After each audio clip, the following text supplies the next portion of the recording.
আমি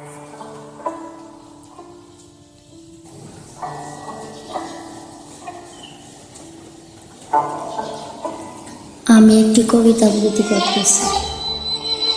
কবিতাটির নাম মায়া।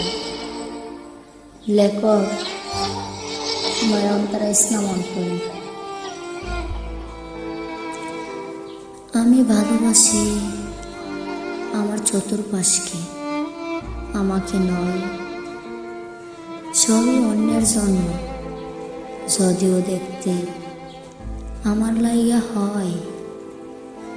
বন্ধু বলো, বান্ধব বলো, কেউ রে ভাবি না ঘর। অন্যের জন্যে তোলা হয়ে যায় নিজের লাইগা পাথর।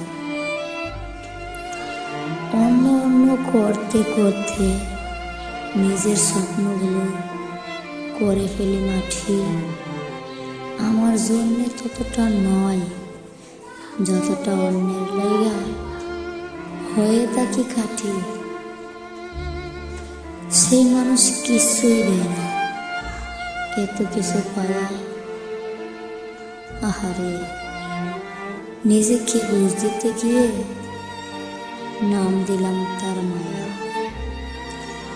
ভালোবাসা, স্নেহ, মমতা সব কিছুর পাশে স্বার্থ থাকতে পারে। মায়া এমন একটি শব্দ যার পাশে ভাব, কোনো স্বার্থ থাকে না রে।